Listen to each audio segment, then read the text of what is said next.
சிவகங்கை மாவட்டம் திருப்பத்தூர் அருகே விவசாயம் செழிக்க வேண்டி மீன்பிடி திருவிழா கோலாகலமாக நடத்தப்பட்டது. இது தொடர்பான கூடுதல் தகவல்களை செய்தியாளர் சுப்பிரமணியன் வழங்க கேட்கலாம். வணக்கம் சுப்பிரமணியன், இந்த வித்தியாசமான திருவிழா தொடர்பான முழுமையான விவரங்களை பதிவு செய்யுங்க சுப்பிரமணியன்.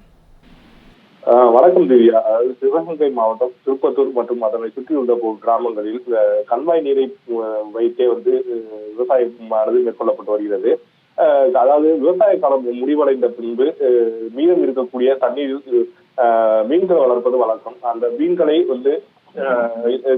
குத்தகைக்கு விடாமல் அந்த பகுதி விவசாயிகள் மற்றும் பொதுமக்களை பயன்படுத்தும் வகையில் மீன்பிடி திருவிழா என்று ஒன்றை அந்த பகுதி மக்கள் நடத்தி அது மிகவும் பிரபலமாக கருதப்படுகிறது. இந்நிலையில் இன்று சிவகங்கை மாவட்டம் திருப்பத்தூர் கும்மங்குடி அருகே உள்ள கிராமத்தில் உள்ள பெரிய கண்மாயில் மீன்பிடி திருவிழாவானது நடைபெற்றது.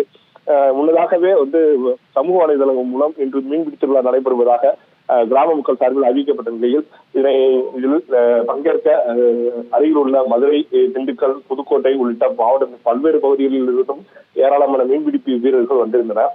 குறிப்பாக அவர்கள் தாங்களே தங்கள் கைகளில் பின்னப்பட்ட அந்த ஊத்தா எனப்படக்கூடிய அந்த மீன் பிடிக்கக்கூடிய கூடைகளுடன் காத்திருந்தனர். இதனையடுத்து கிராம மக்கள் அங்குள்ள கிராம தெய்வத்திடம் வழிபட்டு அதாவது வரக்கூடிய ஆண்டுகளில் மழை பெய்து விவசாயம் செழிக்க வேண்டும் என வேண்டுதல் நடத்தி பின்னர் அந்த செய்கை செய்த அனைவரும் ஒன்றாக இணைந்து அந்த கூத்தா மீன்பிடி கூடையுடன் கண்மாய் கொண்டு இறங்கி மீன்களை அள்ளினர்.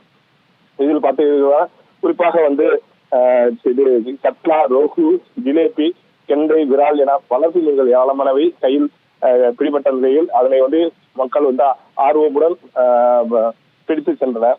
இது அப்பகுதியில் பெரும் பரபரப்பையும் மகிழ்ச்சியையும் ஏற்படுத்தியது. திவ்யா, முழுமையான விவரங்களுக்கு நன்றி சுப்பிரமணியன்.